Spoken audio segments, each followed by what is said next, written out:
Welcome. My name is Earl Amin, and you're listening to the 2020 Foresight podcast, where CEOs, presidents, and leaders of small to global companies share their insights. It is 6 questions in 9 minutes because leadership knows how to listen and be concise. So let's get to it. First of all, welcome. And in just a few sentences, tell us who you are and what you do. Hi, Earl. Pleasure to be here. Thanks for having me. My name is Michael Lombardo. I'm the CEO of Glidefast Consulting. We are an elite ServiceNow partner focused 100% on implementing ServiceNow successfully for our thousands of customers across the world. Excellent. And tell me, what's the best thing of being you in this position?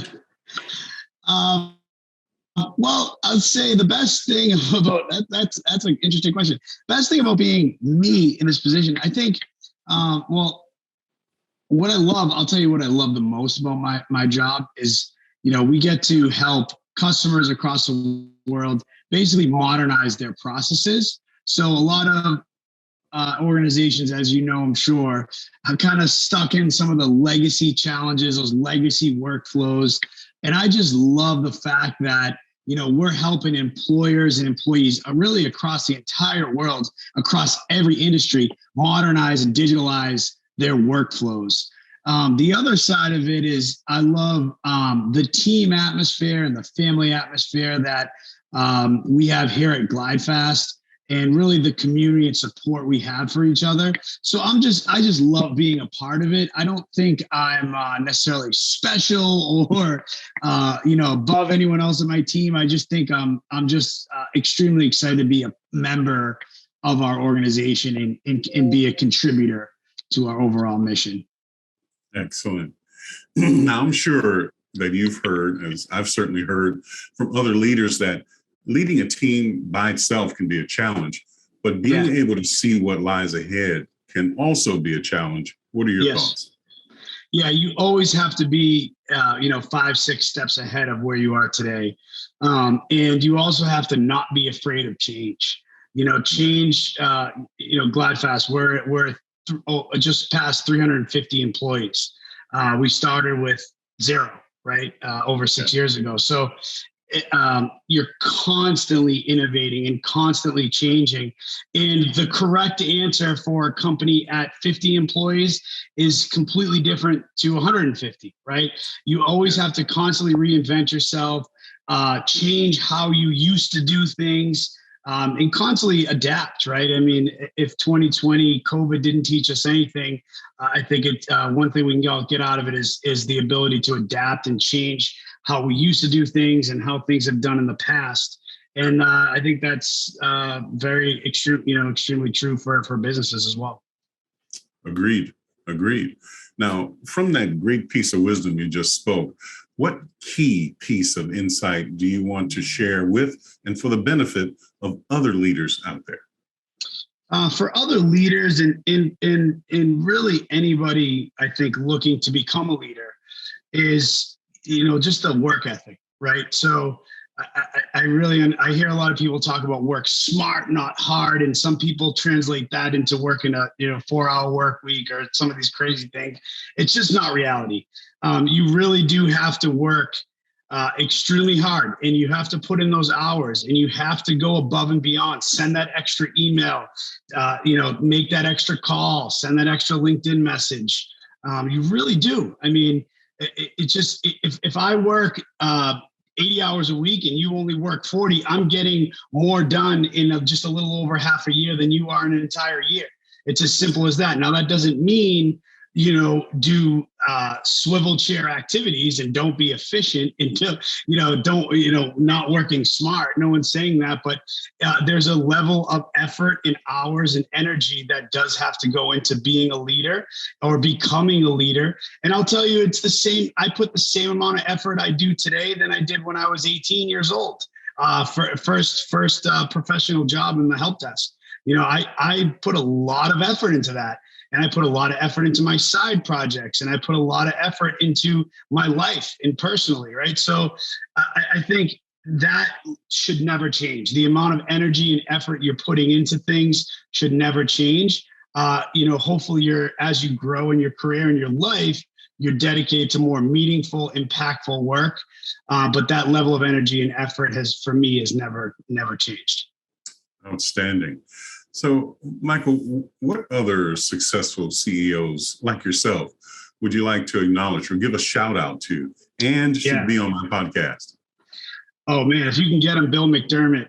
He's the CEO of ServiceNow. He's probably a little hard to get a hold of for a podcast, but I'll tell you what a leader he is. He leads by example. Everything I just said, he is a hard worker. He is a grinder. He's not above anybody. I'll tell you, I went through a little health scare about a year and a half ago. And Bill McDermott, who I did not know, and we are a ServiceNow partner. He's the CEO of ServiceNow. We're an elite ServiceNow partner, but we're not Deloitte or KPMG or the Big Four. We're a boutique consulting firm, as they call it. He went out of his way to reach out to me and wish me luck in helping my recovery. And little things like that go a long way. That's something I will never forget. And I'll tell you, that meant a lot to me personally. So things like that, obviously he's involved in a lot of sales activities where, some CEOs, I think I'm above that type of mentality. And I'll tell you, Bill McDermott is definitely, all in and really embodies and embraces that, work above and beyond and have that passion. Passion obviously is, I think you can hear it in my voice. Passion is extremely important as well. In any type of leadership setting, for sure. Absolutely. It does come across. Now, Michael, for the final question, how do you celebrate a win? For the podcast appropriate, professionally, how do you celebrate a win? Well, you definitely want to celebrate the win with the team, right? And I really want to reiterate, there's never one individual that is accountable for that whole deal, right? Or that whole win. And that win can be, many things: sales wins, customer project wins, recruiting, a great resource to your team. But I think the key to it is a group effort. So, celebrating as a team, we like to get together. There's an annual ServiceNow conference, typically in Las Vegas. It's pretty pricey to send, a majority of the company, but it's something we try to do, right? Because we're in 40 different states. We're very remote. And we have great collaboration tools online, but there's nothing like face-to-face, celebration. So we try to send the entire company every year. Obviously, the last couple of years have been on hold because of the pandemic. So we'll see what the future holds for that. But I think getting together in person, especially in the remote world that we kind of all live in today, is definitely one awesome way to celebrate. Awesome. It's been great having you on today, Michael. How can people find you? You guys can find us at glidefast.com. You can find me on LinkedIn, the mayor of ServiceNow. Awesome. This is Earl Amin with the 2020 Foresight Podcast. For more insights, go to LinkedIn and search for The Gray Owl Company. Michael, thank you. Well done.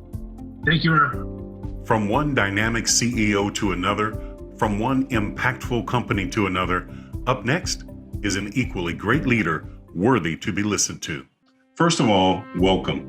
And in just a few sentences, tell us who you are and what you do. Absolutely. Well, glad to be here. I am Natalie Ruiz. Professionally, I am CEO at AnswerConnect, a company that helps small businesses thrive with connections. I'm a board member at PDX WIT, which is devoted to dismantling inequities in the workplace, specifically tech. I'm a writer, a mentor, a speaker, and outside of work, I'm a mom, a partner, a friend, and someone who's always up for an adventure. All right. That's good. Well, tell me, and you can choose amongst all of those hats you just mentioned. Okay. What's the best thing about being the best of those?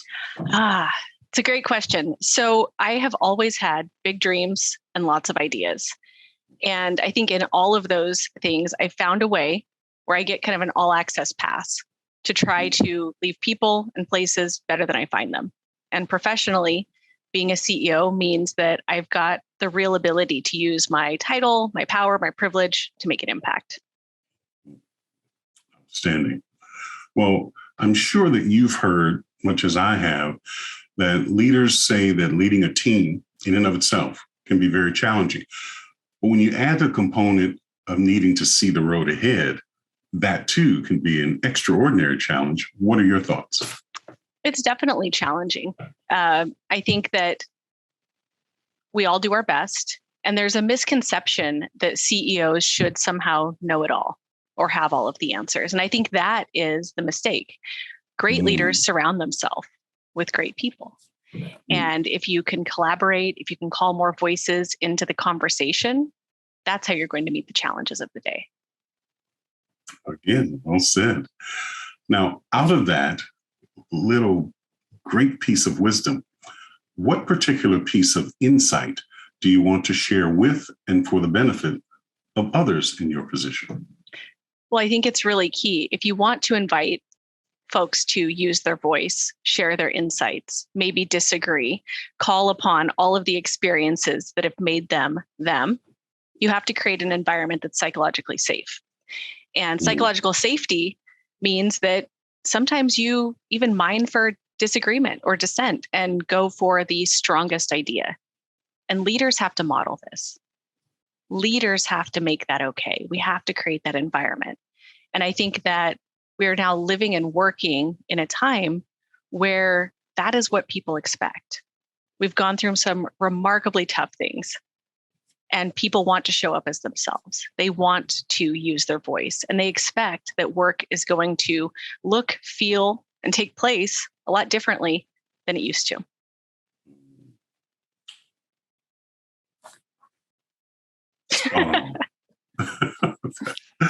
That got me thinking. Very, very good. Very good. Well, tell me, in your journey, Natalie, what other successful CEOs like yourself would you like to acknowledge or give a shout out to and should be on my podcast? Earl, I have so many. So one of the projects that I took on during the early days of pandemic was getting to know, connecting with, and then writing feature articles on powerful women who are doing amazing things.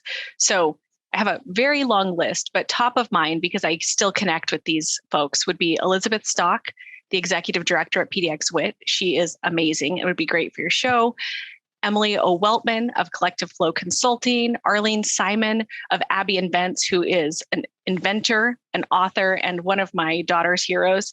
Heidi Bush, who is the founder, CEO, and published author of her own coaching business, and so many more. Shout outs to all for being part of my group, my cheering section, and also folks who inspire me. Indeed. We will receive them all. Thank you. Yeah. So now for the final question, how do you celebrate a win? With so much gratitude. I try not to take even small wins for granted. It's always exciting. And I'm kind of like a kid. I'll call my family, I'll call my friends, I'll share with them. And if it's something that I can somehow pay forward, whether it's tangible or just with good energy or trying to lift somebody else up, I'll try to do that as well. Outstanding. This is Earl Amin with the 2020 Foresight Podcast. For more insights, go to LinkedIn and search for The Gray Owl Company. Natalie, you've been wonderful. Thank you so much. Thank you so much for having me. Thank you for listening to the 2020 Foresight Podcast, where CEOs share who they are and what they do in the world that makes a difference. For more entrepreneurial and life-changing insights, do not forget to subscribe to our YouTube, Spotify, and iTunes accounts. All of the links are available below. See you in the next episode.